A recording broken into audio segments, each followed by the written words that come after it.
Hello again. I want to begin by asking you a question. What is your desire? What do you value most? That's a really important question because we always take the most care of whatever we value most deeply. And so often we're drawn to whatever is shiny and bright. Somebody might say, oh well, I'll be happy if my wages rise, or I'll be happy if I can afford that new jacket, I'll be happy if I can lose that weight, I'll be happy if I can join that club, etc., etc., whatever it might be. One thing about this COVID-19 crisis is that it's making the whole world reassess what really matters. Here in Ireland, I think we were beginning to lose the run of ourselves as a society again, like we did before the economic bust of 2008. The income gap was growing. Many people were struggling to make ends meet, and yet, on the other hand, some were becoming wealthier and wealthier as prices were rising and consumerism was going mad. But suddenly a virus comes which affects everybody. My mind goes back to the parable that we looked at last summer in church, found in Luke chapter 12. Two brothers were having a row about their inheritance, and they asked Jesus to intervene and to comment, and Jesus responded by telling them this parable. Luke 12 verse 16, the ground of a certain rich man yielded an abundant harvest. He thought to himself, what shall I do? I've no place to store my crops. And then he said, this is what I'll do. I'll tear down my barns and build bigger ones, and there I'll store my surplus grain. I'll say to myself, you've plenty of grain laid up for many years. Take life easy. Eat, drink, be merry. But God said to him, you fool, this very night your life will be demanded from you. Then who will get what you've prepared for yourself? This is how it will be with whoever stores up things for themselves, but is not rich towards God. So here was a man who'd completely lost the run of himself and lost track of what really mattered. But look at what God said to the man in verse 20. He said, your soul will be demanded of you. Now your Bible might say, your life will be demanded, but the Greek word is the word for soul. And that takes us to the very heart of what really matters in life.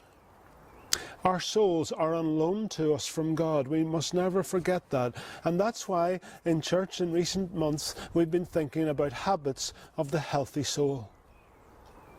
Now before I go on, I want to turn to two very different parables about desire, which can be found in Matthew 13 verses 44 to 46. So I read again. The kingdom of heaven is like treasure hidden in a field. When a man found it, he hid it again. And then in his joy, he went and sold all he had and bought that field. Again, the kingdom of heaven is like a merchant looking for fine pearls. When he found one of great value, he went away and sold everything he had and bought it. So again, in these parables, we see really driven people. People who are prepared to move heaven and earth to get what they desire. They seem to be very like the farmer that we read about a few minutes ago who built the huge barns. And yet they're not. They can't be.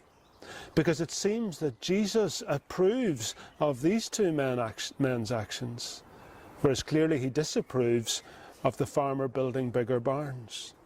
In fact, Jesus describes the treasure hidden in the field and the merchant looking for fine pearls with the introduction, the kingdom of heaven is like. So the issue here clearly is not that it's wrong to have desire and to go after those desires. Rather, the issue is whether what you desire is worth going after. So I'm back to the question which I began with. What is your desire? That's an important question because God has placed a neediness within us, within all of us. It's a neediness of Him. There's an innate neediness in our souls. Our souls have a huge capacity for desire, and that's a good thing if it points us towards God.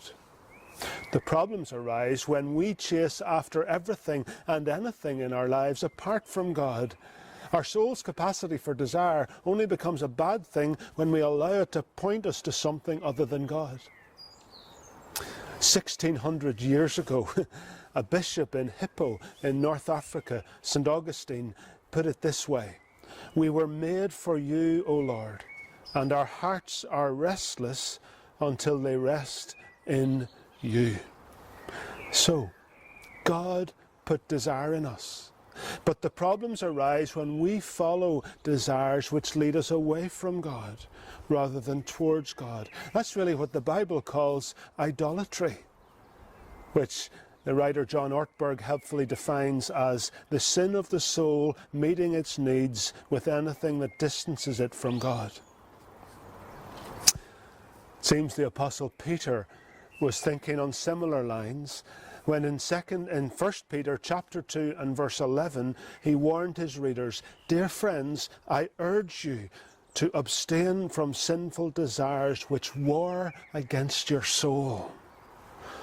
Sinful desires which war against your soul.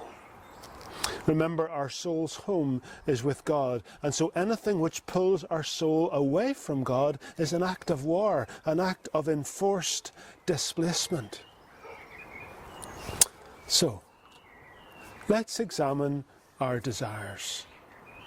Maybe you'd even like to pause this video for a moment and just spend some time in God's presence thinking and praying about what you want most and about what you think makes you most happy and content, and then asking, how secure is that?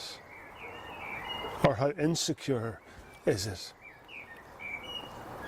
In these days, many of the things that we thought were secure have been rocked to their foundations. And so this is a great time to really ask what actually matters in life. And we can answer that question at many levels. What is best for my body? What is best for my mental well-being? What is best for my soul? And the answer to that last question is that there's only one place that is best for your soul. There's only one place where your soul is at home, and that is with God.